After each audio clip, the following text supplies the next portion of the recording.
But I was sending a link to someone else earlier for another event, and I realized I was like, oh damn, I copied the wrong one.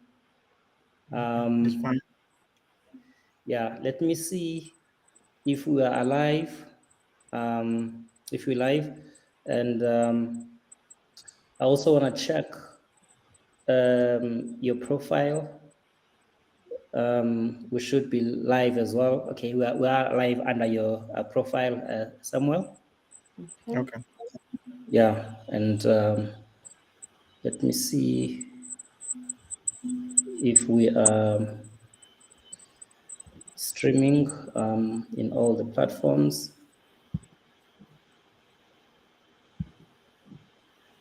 Yeah. Okay, cool. It looks like we're all good. And let me go to LinkedIn. I just need to double check if, okay, cool. Cool, guys. Thanks a lot for coming. Thanks, everyone. Yeah, it's great to have you, Paballo, and also Samuel. So yeah, today we're going to talk about value sensitive design. So yeah, before we talk about that, I just want to explain to the new designers that are joining us. Basically, our aim is to connect, inspire and build an African design community. And yeah, so we need to be intentional about elevating our African stories, the African companies, the African products, African services, so that we can get to know about the awesome stuff that we're doing. I want young designers to aspire to work for African design companies. The only way that we can do so is for us to be intentional about doing that. And I want to get to know Africa better. Because there's a lot of designers who are working for African companies, and yeah, so the main aim is to really push that, and to be inspired, and for us to get better, right? And it's easy to be inspired by Airbnb, Meta, Alphabet, etc., because we all using them. But we also need to make the same effort in terms of finding out about the designers who are killing it in the industry and the companies that are killing it in the industry, and for us to do better. So yeah, that's like really the context that I wanted to share. And yeah, we've got something exciting, and we've got a live design battle that is happening next week, Friday, 7 to 8. It's a fun event where designers come, and I'll give you guys a brief in 45 minutes. I want us to design something awesome, and there's a prize that a winner will take. And yeah, so I want to balance the formal sessions that we have with some bit of fun. So Yeah. yeah, please feel free to join, and I'm hoping to see designers from different African countries. And the aim is not about winning the competition, but it's more about like enjoying and having fun and actually designing something live. And yeah, so that's it. And thanks a lot. So I'm gonna ask Samuel Okoro to introduce yourself, and also Paballo. Once you've done that, Samuel, we can start with the value sensitive design topic. Okay. So while Sam is doing that, I'm going to share my screen. Please just let me know Sure. if it appears. Cool. Yeah. So please, someone just tell us, like, we know who you are, what do you do, where are you based, etc.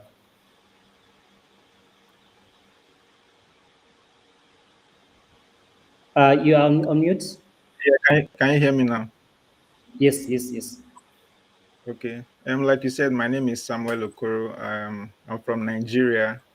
So my background is business management. I studied business management in my bachelor's. Then I also started doing graphic designing. So I started doing branding, logo designs, and social media designs. So from there, when the pandemic hit everybody, I started learning about UX design on YouTube. I YouTube videos and started playing with Figma. So that was where I started having passion for UX designing. So I decided to further ahead and I applied for a master's degree. So I came into the UK.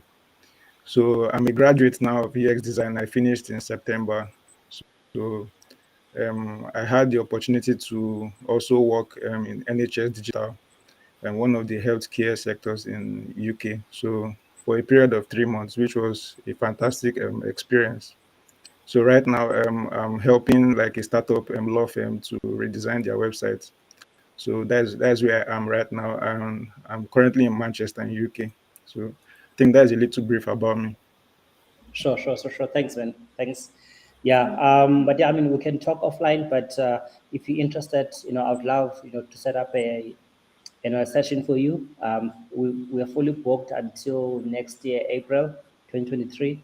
So yeah, if you do have a topic, please let us know. And the main aim is to have, diverse speakers. From the different African countries, and also those African designers who are living abroad, studying or working for other companies. We still want to share the experiences with the African design community. Thanks a lot, Thank you. Paballo. All right.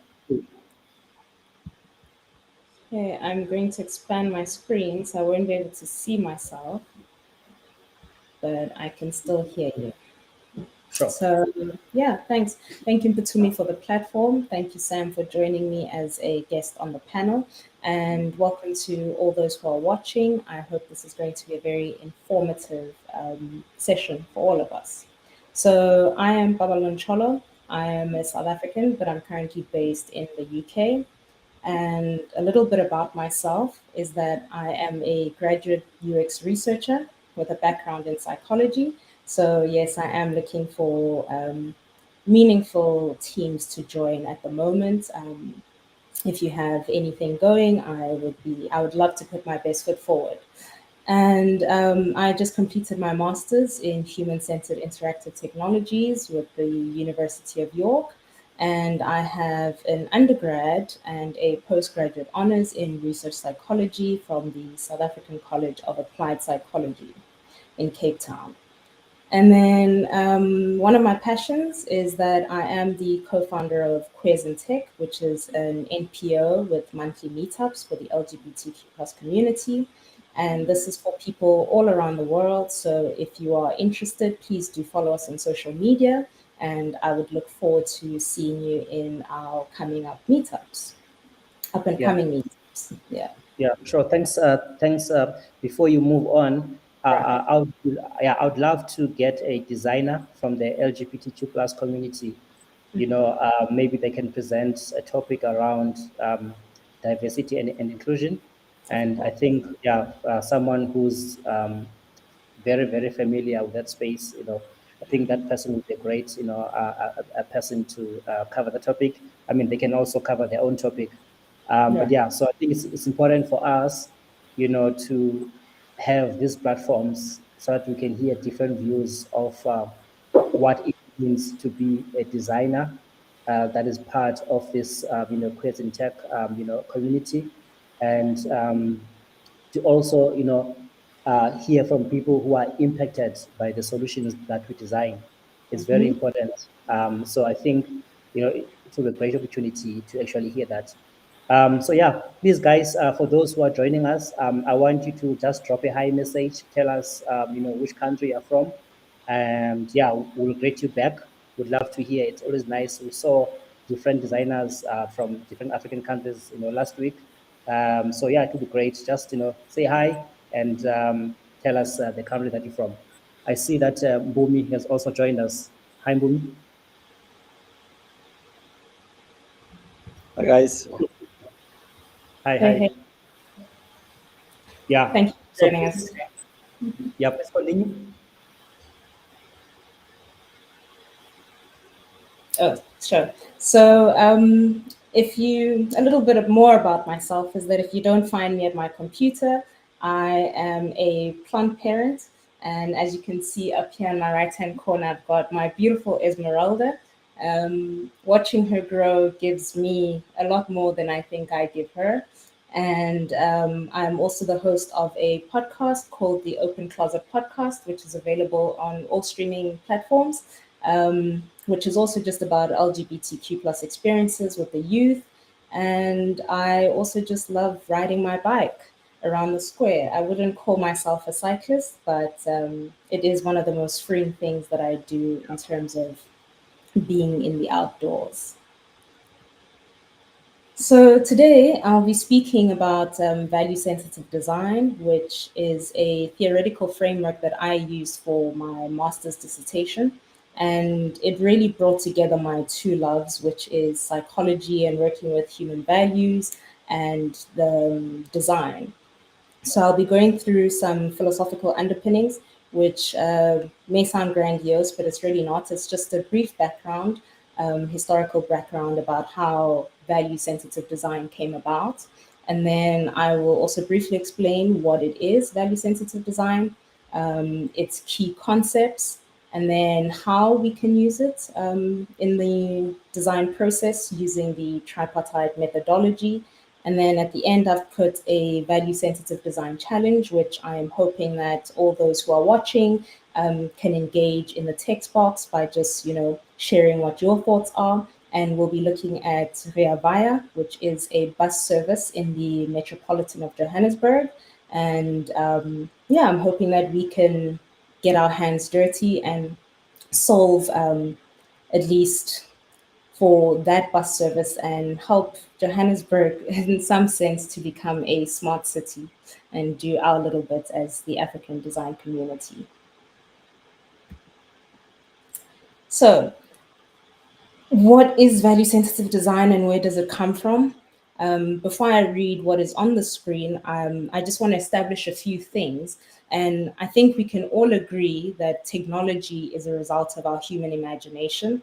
So as we think, so are our tools.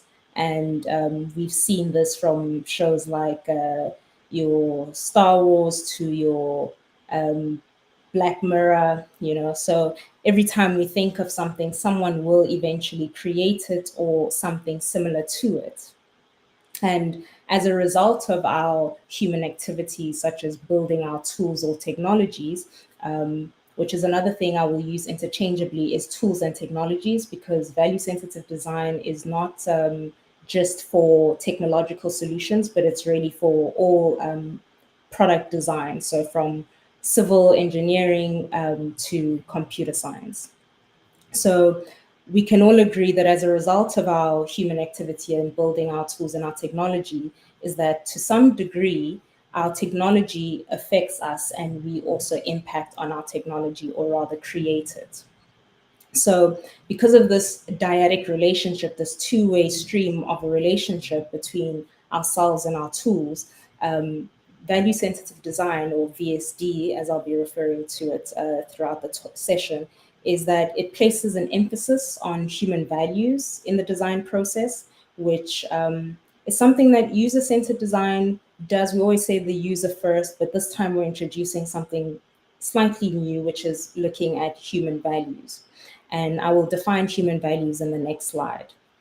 But value sensitive design says that in doing so, by actively engaging with human values, it offers design teams, multidisciplinary teams, the opportunity for technical innovation as well as improving the human condition. So we know that the technologies we build will therefore impact us socially. And that we've seen even with the development of the smartphone, is that how we behaved 20 years ago with rudimentary cell phones is very different from how we behave today with our smartphones.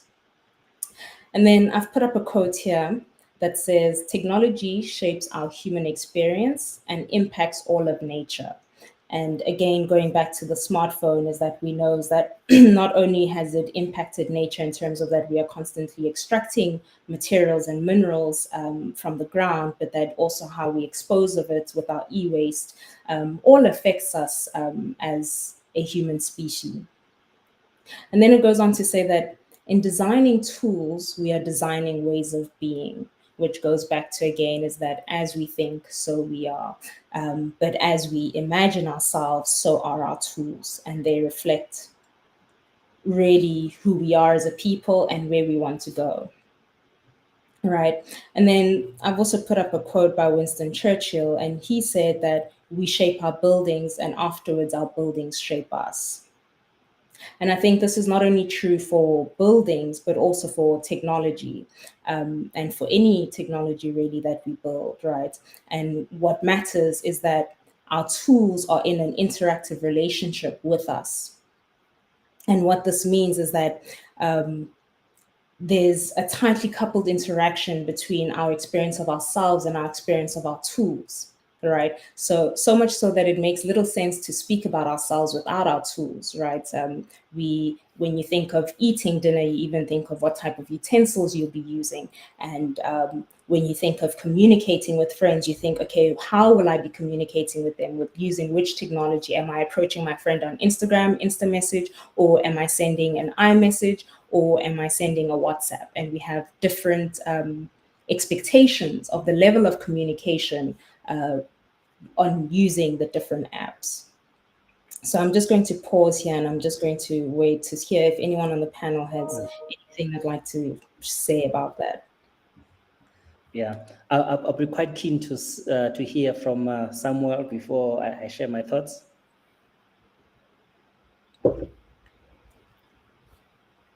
You're on mute. For now, I have no contribution for now. Okay. Yeah, so I'm actually, because I was quite interested to know why did you choose this topic? There must be something that made you to feel like, what, this is something worth discussing. So that's the question that I have in my head, and I'd love to get rid of that question mark. Yeah, so right. I mean, as I said, is that I come from a research psychology background. So Yeah. my first and foremost, I guess, motivation is to solve complex human problems, right? So when I jumped into the design space, I was just like, okay, how can I still solve for human problems? Yes, it's user-centered in its essence, but I think there's something a little more than just putting the user first. And one of the interesting things, even about values, when I found value sensitive design, was that we know that values are so important in social science, to the point where we even say that values can make or break relationships, right? So if people are not meeting on similar values, they're less likely to succeed, right? And I think the same can be said for technology, is that if we're not building technologies that are aligning or align with human values and our values as people, then who's to say that we'll adopt the technology? Who's to say that it will have long-term use? So for me as a topic, it really spoke to me on a fundamental value basis. Yeah. So I mean, look, it's an interesting topic, because actually I went to work earlier, and then I left and came back home, and so as I was driving outside the house, I saw, a car. I thought it looks like an Uber, and so I began to think.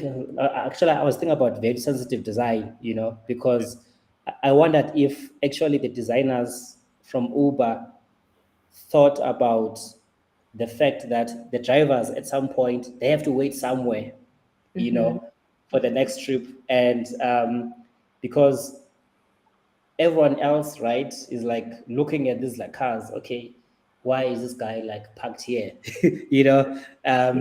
Is this like a dodgy like car that is parked here, or is it an actual, like a Uber car waiting for, for for the next customer, right? And I started thinking about that. I'm like, okay, because sometimes look at the beginning, right, as a startup, you don't have to worry too much about some of the things, but as you grow, right, I think there is a need, to think about, the ecosystem that gets impacted by a solution, other than like the primary customer that you're designing for. But anyways, let me keep quiet. No, you're right. You bring up something very interesting, which is the whole idea that um, it sh- any solution should be reiterative, and I'll get to that in the next slide.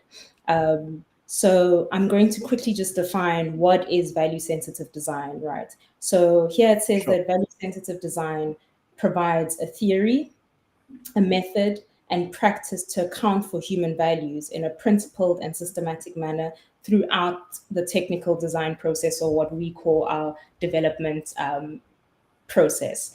So, how do we define human values in value sensitive design? So, they say it's what is important to people in their lives with a focus on ethics and morality. And we know that computer science doesn't really have ethics. We borrow from the social sciences for ethics, and that is things like do no harm and do good. So it's still something that needs to be developed within the space. But then one thing it does say is that it places emphasis on well-being, dignity, and justice. So well-being again has to do with human flourishing. So the technologies and the tools that we build should ensure that we as human beings flourish. And not only that, but it introduces justice. And we can all pick apart the words of what it means, what justice means. But for value sensitive design, it just means to do what is right.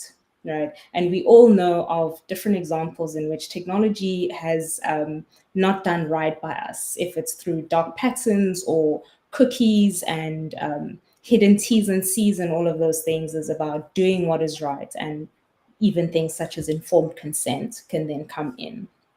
All right. But then to move along is that there are three main key concepts, or things that as multidisciplinary teams, and when I say multidisciplinary, I mean designers, developers, policymakers, content writers, everyone should consider these three main facts in order to truly say that you followed through with a value sensitive design approach. And that is to remember that the relationship between technology and human values is fundamentally interactional. And that is to say that we impact, right, or place value and meaning onto the technology we use, and it also gives us value and meaning, right? And if you keep this in mind, then you begin to ask yourself different things, like what values does a technology hold in and of itself, right? So we know that at first, cell phones were about valuing communication and instant communication. And how that has developed over the years has been quite an interesting thing, because now we have research that says we live in a more connected world, and yet we feel more isolated from the very relationships that we are constantly keeping in check with, right? And then the second one is what you mentioned, Putumi, which is about integrative and iterative, right? And here it introduces the tripartite methodology, but I'll get to that as well in the next slide, which is that we can do conceptual investigations, which is just sitting with a team and we theorize and ideate on whose values are these anyway, whose values are being brought to the forefront, whose values are we hoping to highlight. Empirical investigations, which is usual research that you can do, which is user interviews, but with a focus on values as well. And then there's also the technical investigation, which I'll also get to in the next slide. And that is investigating the technology itself to say, what values does it readily support? What values does it readily violate at the outset? And what values are attention? So one of the first early values that were attention was the need to communicate, but then also the need to reclude yourself and just retract yourself from that communication. Yeah. Yeah. So before you move on, I'm sorry, our platform is not displaying your name. I don't know who it is. I'll need to check on LinkedIn. But there's a question here directed at you, Paballo. How do we ensure that the technical design process is in line with ICT laws while upholding human values? Right. And that's a really good question. And I guess that's why we go back to the multidisciplinary team, is that it's value sensitive design suggests that we work with different disciplines to make sure that at every step of the way, questions are being asked, right? And it goes to the third point, which is that it's not about perfection, but it's about progress. So at every step of your product development cycle is that you're saying that, you know what, we've put something out. We're not saying it's perfect, but the whole point is that because we can't truly know how a technology will be received and all sorts of things. But the whole point is you can put something out there, come back as a team and reiterate on what has been done, right? Because ideally values don't change, but then different societies value different things as Yeah. well. There are different laws. So it's all about progress and a step-by-step approach. Yeah. Yeah. Thanks. Yeah, I've been informed and corrected by the audience that it's a she. It's Tato Sekhatle. So yeah, Tato, thanks for the question. Yeah. Thank you, Tato, for the question. So then I'm going to move on because now, again, Tato is alluding to the points of Paballo, how do we do this? So the how is the tripartite methodology. Right. And here you can use usually similar things that we use in user-centered design, just with a focus on values again. So it says conceptual investigations, which is the first part. So again, tripartite means that you can start at conceptual, move to empirical, go to technical, or either way. But the whole point is that you're constantly going round and round to get better and better solutions or more value-sensitive solutions. All right. So then conceptual investigations is about the analytical and theoretical explorations. And here, one of the tools that you can use as a team is to look at value stakeholder analysis, right? So I know everyone works with stakeholders and they're familiar with them. It could be your marketing team, your product owners, and all sorts of things. But in value sensitive design, the stakeholder is the individual who uses the technology. Right. And then the indirect stakeholder is the individuals or the individuals who do not use the technology but are affected by its use. Right. So again, going back to smartphone technology, is that many years ago, the only people who had a phone in the family, a cell phone, were usually parents. So they were the direct stakeholders and children were indirect stakeholders. So we knew that if mom or dad is on the phone or a caregiver's on the phone, you don't disturb them because it's probably important, right? And we knew that you just had to make yourself busy and just stay away. But as time has evolved, direct stakeholders with smartphones have changed, right? So now children are also direct stakeholders, and parents are indirect stakeholders of what children are doing, right? Even within families or even personal relationships, is that we are all direct and indirect stakeholders. So we all play multiple roles at multiple times. And again, you are asked to think of whose values are being put at the forefront, what are the direct stakeholders' values and indirect stakeholders' values. And I'll give you a chance to explore this in the design challenge that we're going to take on.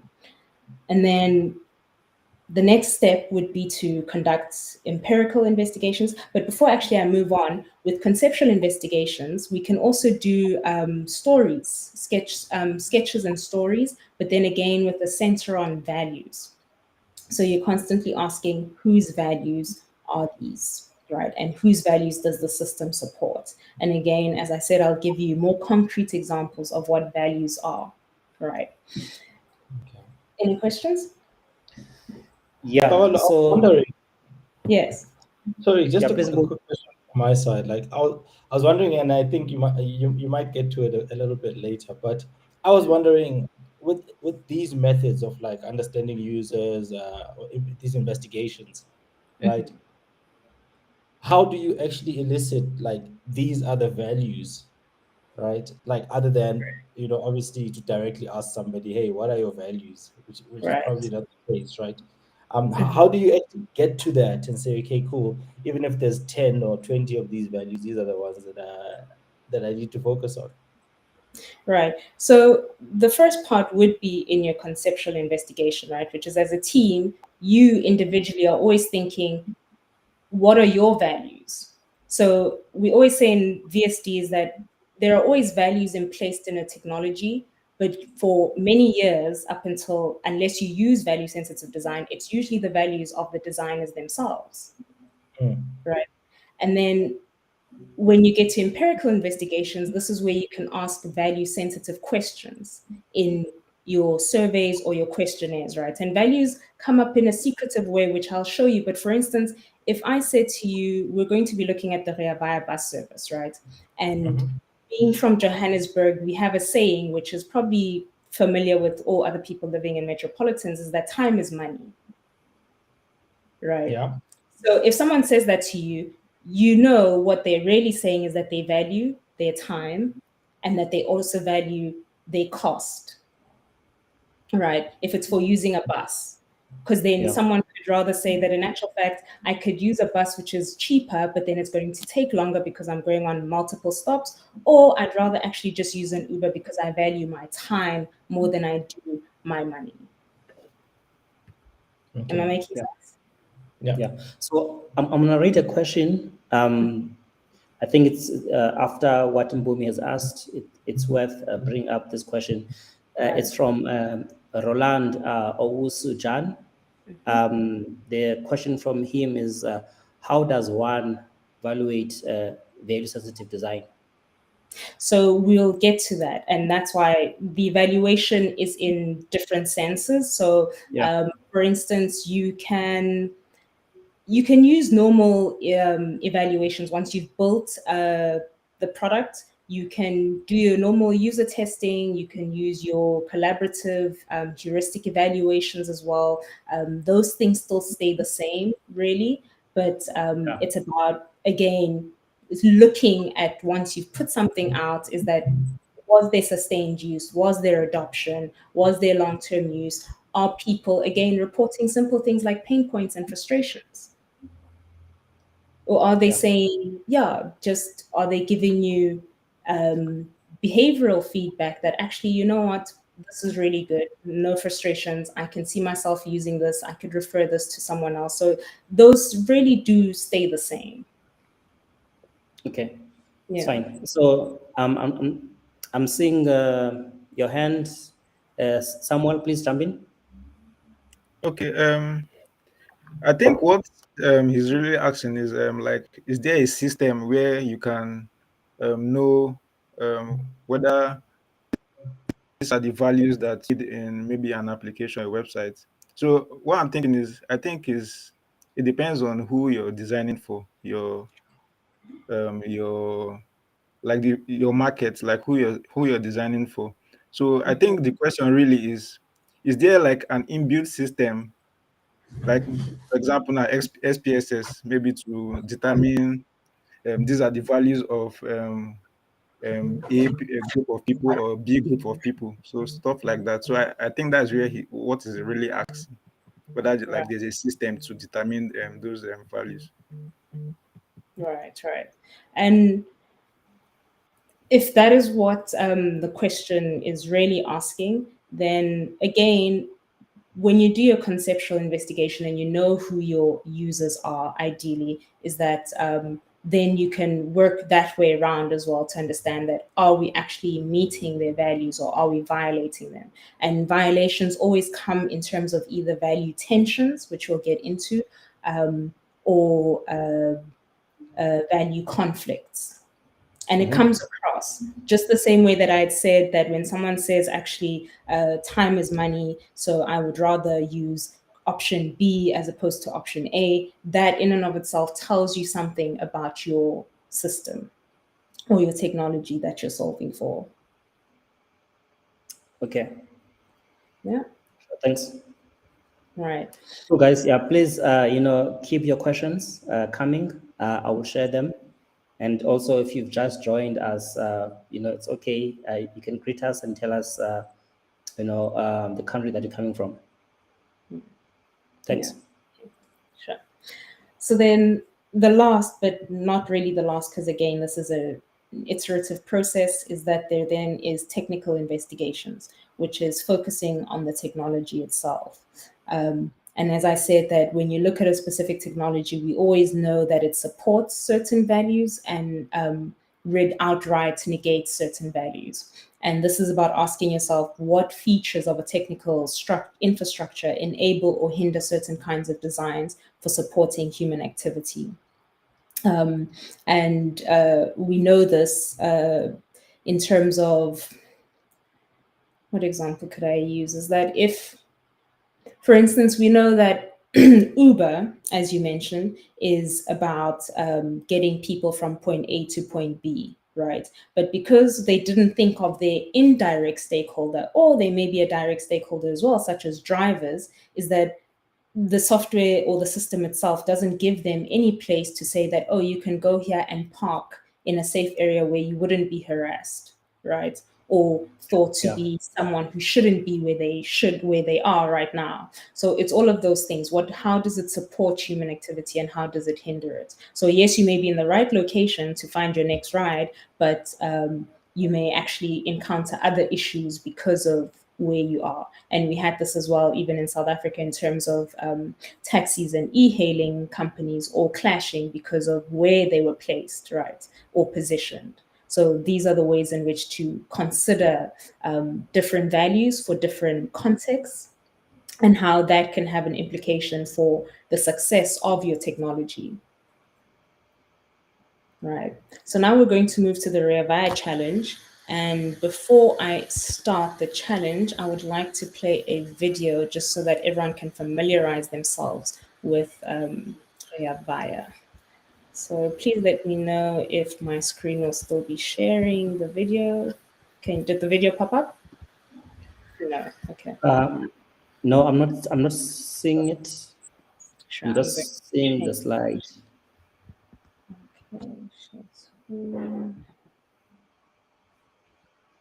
Yeah. While you are trying to fix that, there's a comment from Dr. Nomkhosi Luthuli. Values can only be established through research. It's people themselves who know what their values are. True. True.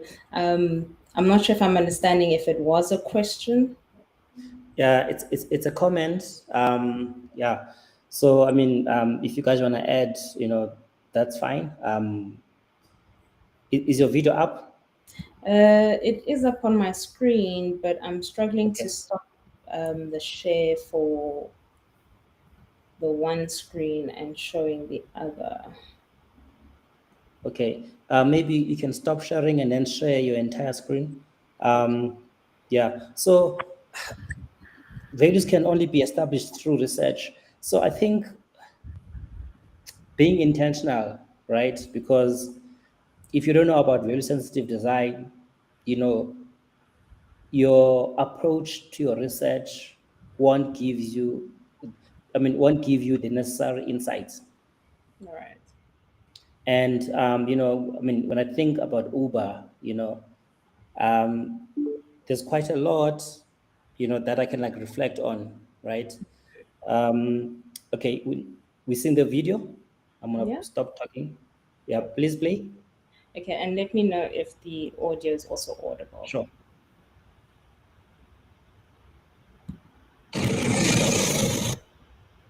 Yeah.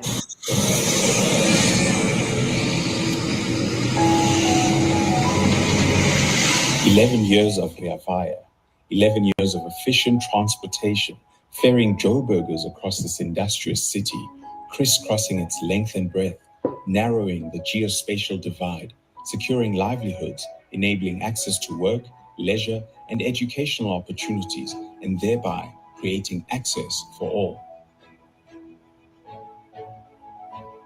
The city of Johannesburg launched Rea Vaya in 2009, making it the first fully fledged bus rapid transit system on the African continent and a precursor to efficient transport across the country, marking a new rapid transit system that is fast, safe, and affordable. It is not really about 2021 only, but it's about the future of the city, how people commute, The idea really is to take people out of their cars into reliable public transport now in no time. So if we can succeed in taking people off their cars into Rea Vaya, then we would have succeeded. That's the idea really, to get the mobility in the city and to get the city moving. I'm very excited.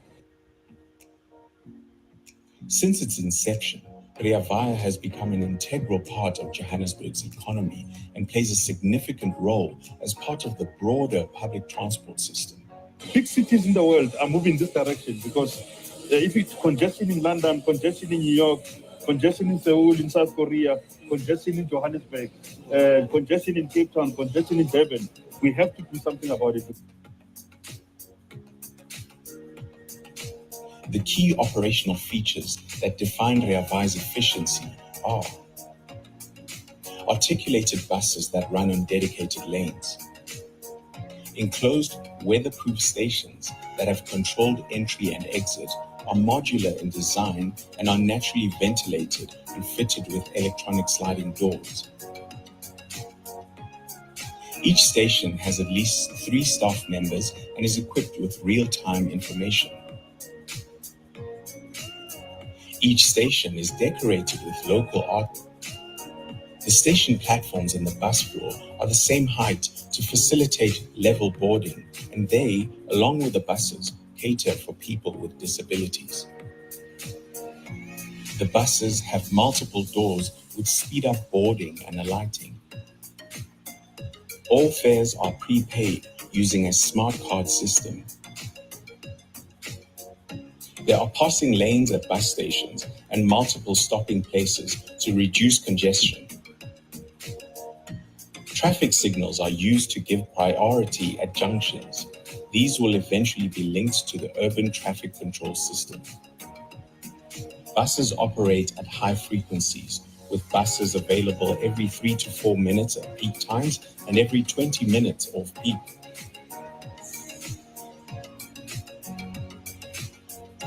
The ability to attract more customers, especially private car users, is an important driver for Rea Vaya. Let's leave our cars at home. Let's jump onto transport. But we understand the BRT is not working yet in this route. Let's promote the use of public transport. Right, so that was the video, and I'm going to stop sharing and go back to the slide.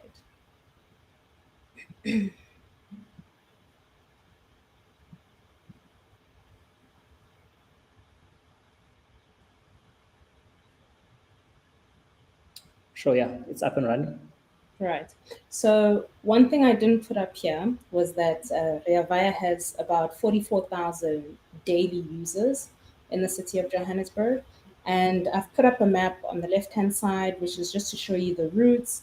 And they have a website, but it's not working. So I had to take a screenshot of the Wikipedia page.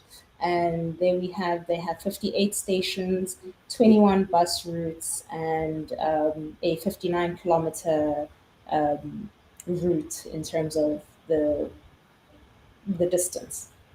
All right, so our challenge is to use value-sensitive design to solve for basically a mobile accessibility to the Rea Vaya bus, because as you heard, is that they want to take people out of their private cars into onto the bus, and I think the best way to do that is through a mobile solution. So we're going to work towards that solution through a value-sensitive design framework. And for those who are listening, please do share your thoughts on the chat. Ready? Sure. Cool. So we're going to start with a stakeholder analysis, and we are asking ourselves 3 questions. Who are the direct stakeholders? So these are people who would use our technology or the app in this case. And for each role, we can note one specific concern to each stakeholder that we identify.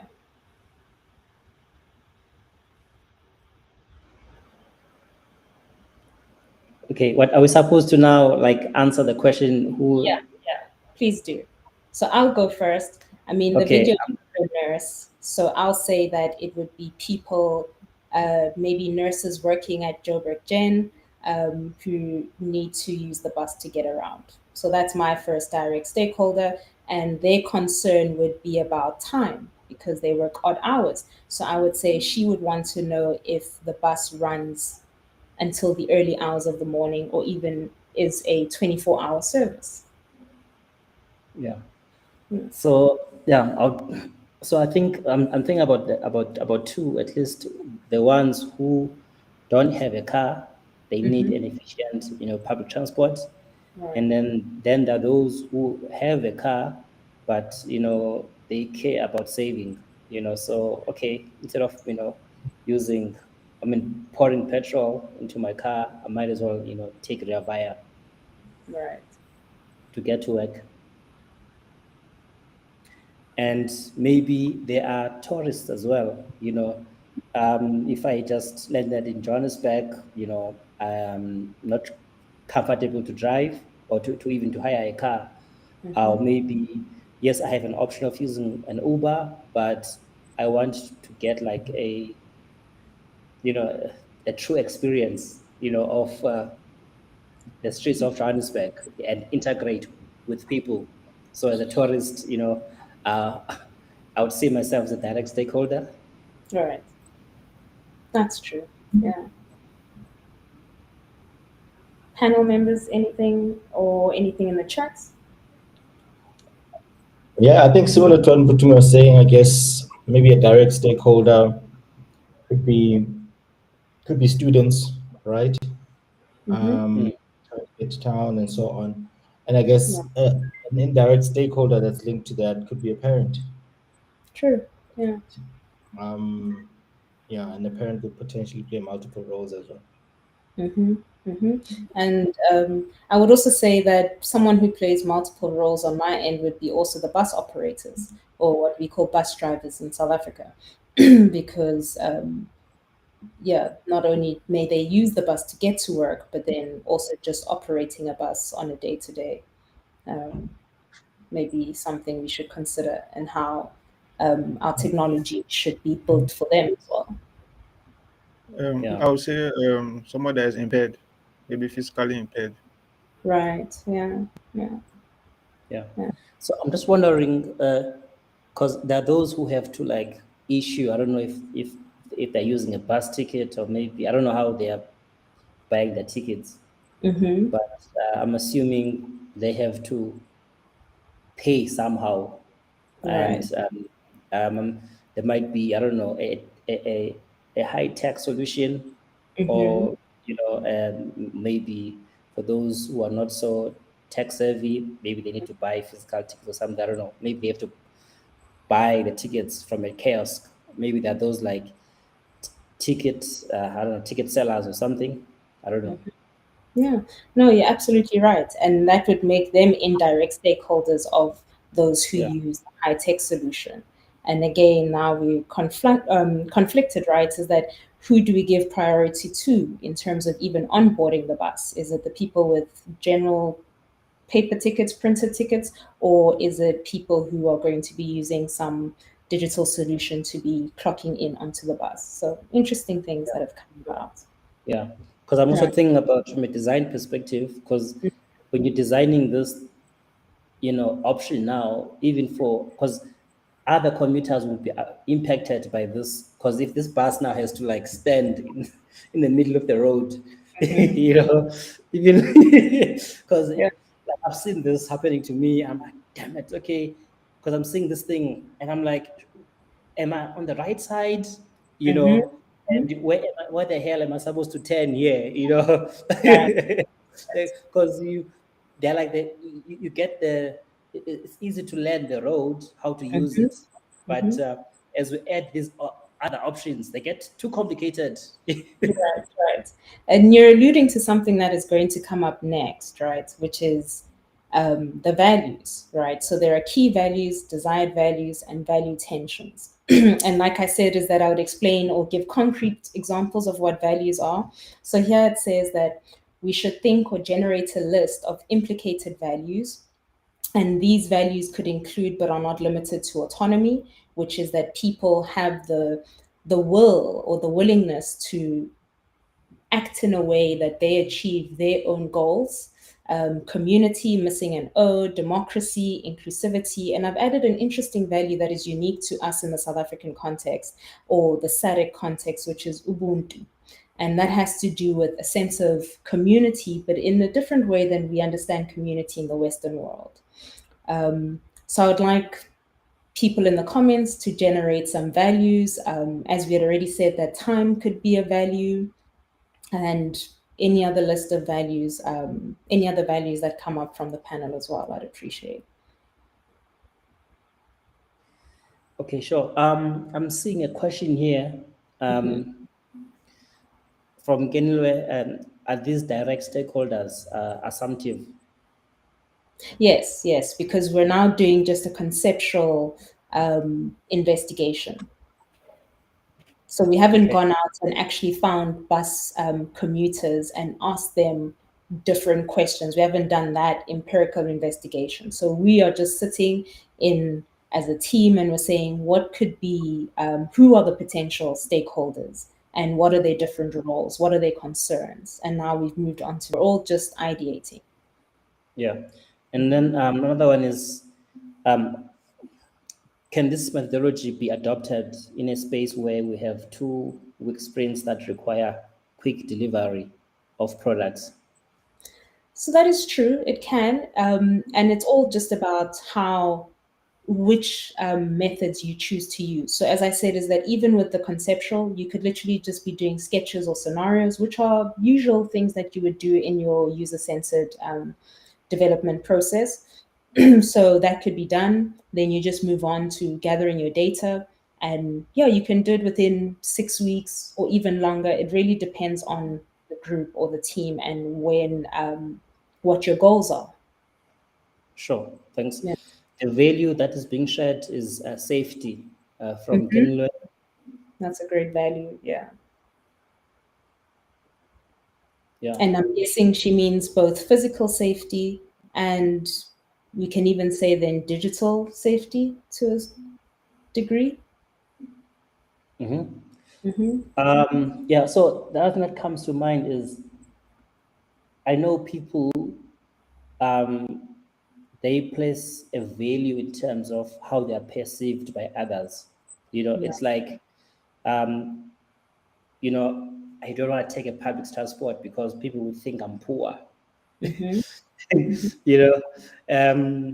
I mean, I don't know how to summarize that value, but, Class. The class. class, yeah. Right. Yeah, I was thinking the same thing, like that it could potentially be perceived a little bit better than maybe riding a minibus taxi in our context, in the South African context, and therefore could attribute to a sense of esteem, which is this class thing maybe that we're talking about. I guess in the design space, you kind of, in the behavioral space, you kind of call it esteem or perceived esteem, all right? Maybe as value. Yeah. But I think safety is a big one, especially in SA. And already we can see where the tensions are coming in, right? But we'll get to that in terms of safety. So what would our desired values be? So these are 3 values that our system will deliberately support. Yeah. Sorry, I'm seeing a comment from Valentine Obai, say status. True. Yeah. Goes back And to this. Yeah. Another one is price and convenience from Kenilwe Manganya. Perfect. Yeah. Cost is a big one. Yeah. Yeah. And then some question from Margaret Akinyi. Where would we place the other existing public transport operators outside of the Rea Vaya network? Food for thought. Interesting. So who would those be if we were to look? Yeah. No, sorry, go for it, Paul. Oh, well, in general, that would be your competitive analysis, which can go side by side with your project as well, and thinking about the different stakeholders.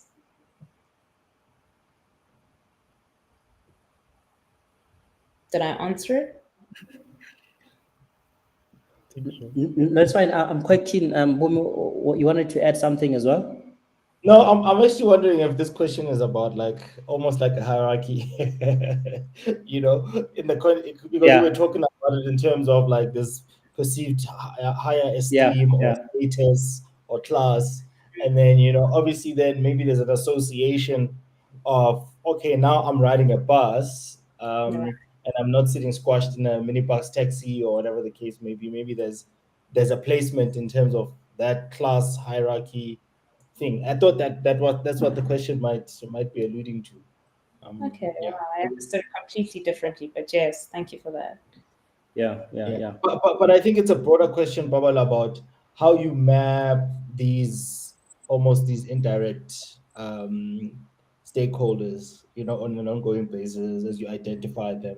Do you, like, as you go along the way, identify, oh, now there's a driver who's concerned about where Uber drivers are parking, or there's a driver who's now concerned about, the new construction of these roads. Do you now Right. go and interview them and try and understand their values and trying to make sure that you create some synergy, because I guess, to your point, it's iterative, but how do you manage that iteration?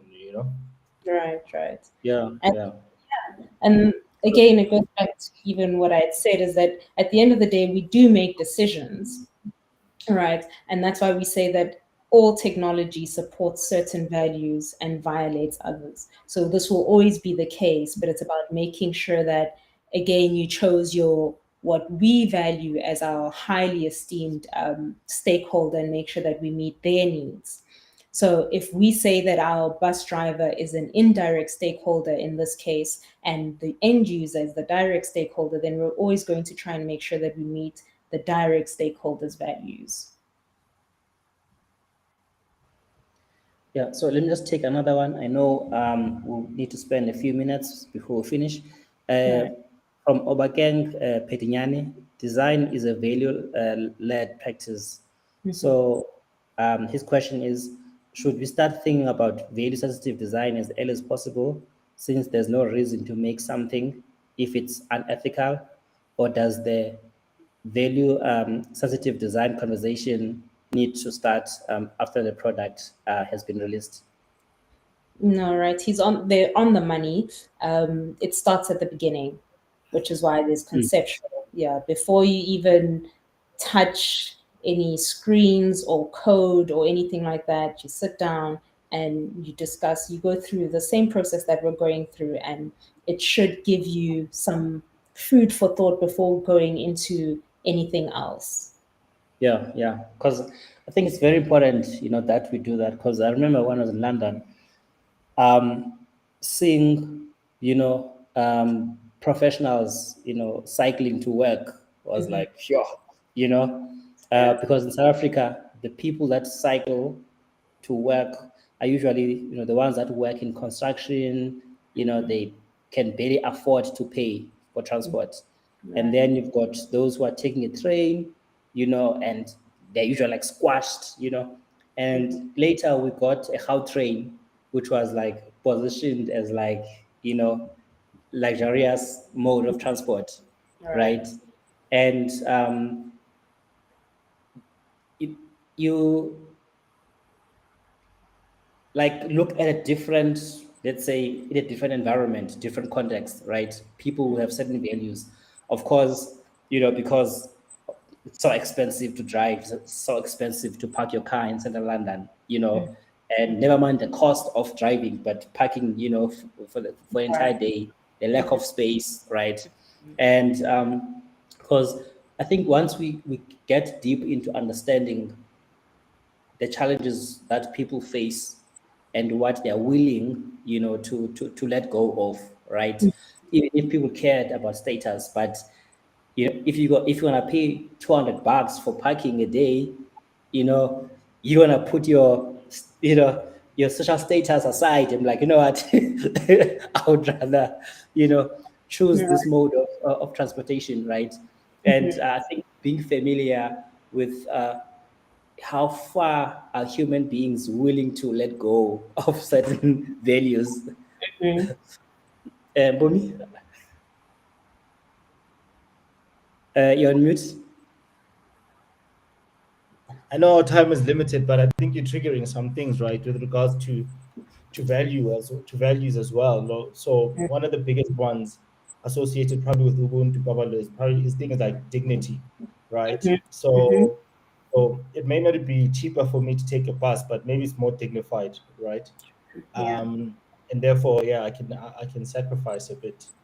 Um, and I think that's something that's very interesting, like how you how you then distill some that sort of insight, right?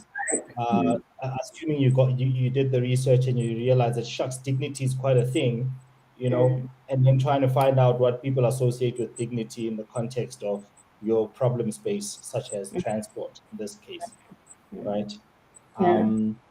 So yeah, I think that's probably something that we need to explore, to say how do you then link it in terms of the solutioning, you know and then of course the question that the other guys have asked about, how do you test for that, how do you test Right. for dignity? How do you test that you're offering your users a dignified experience? Yeah. Mm-hmm.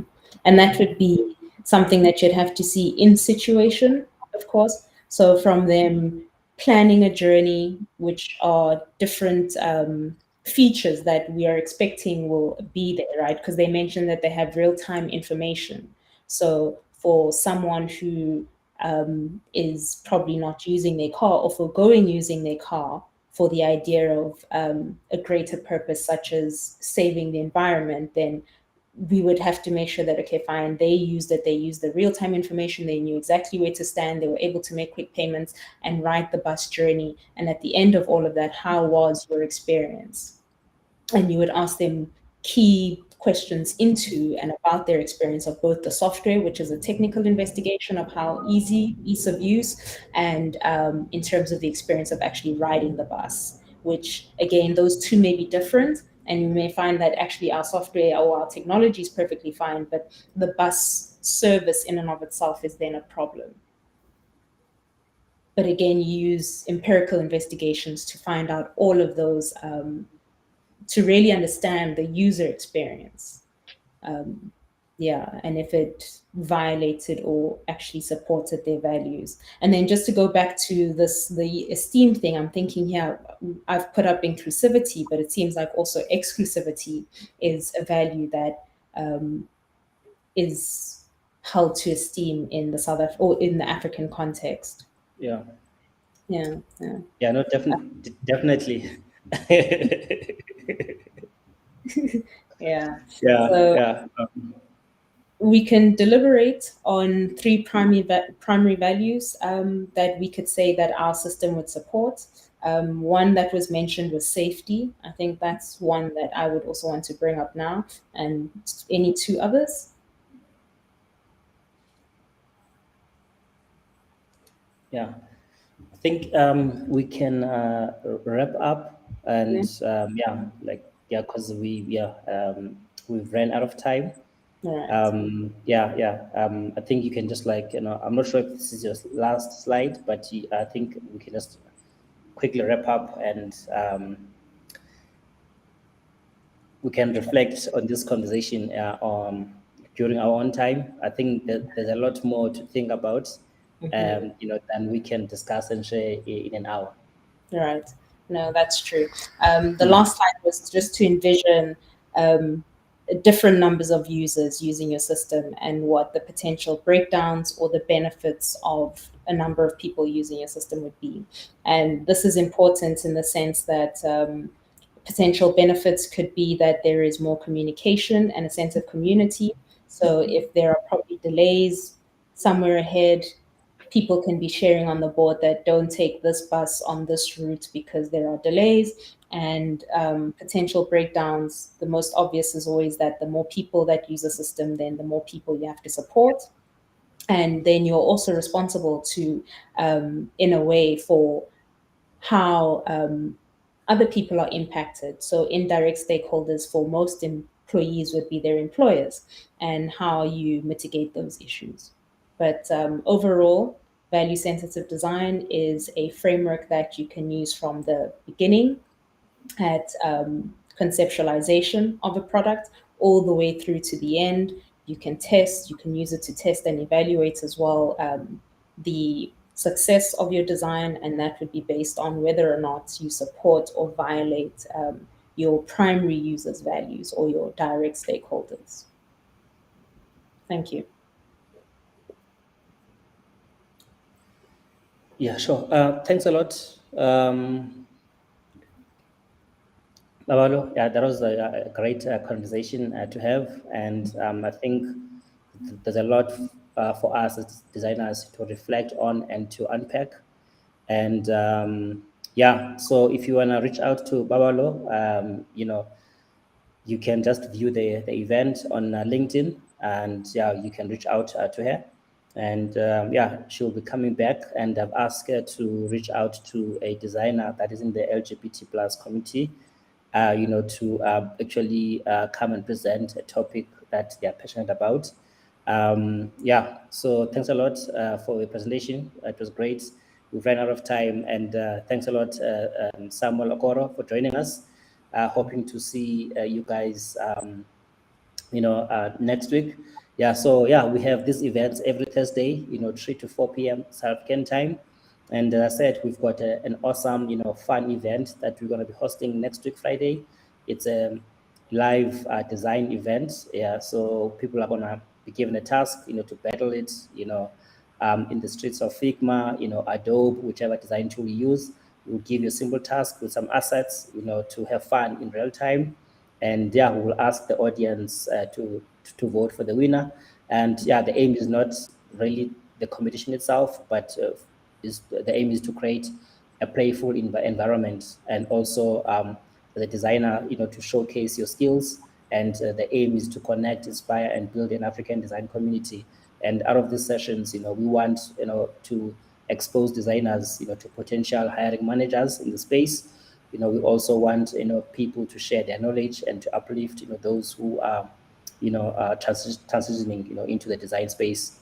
And also, for us to elevate and, uplift the awesome work that is being done in Africa. The companies that are doing great work, they are equivalents of Ubers, equivalents of Airbnbs, etc., that we need to elevate, and we need to tell our story and share our value. Yeah, so thanks a lot, guys. Thanks. Thank you. Thank you. Cheers.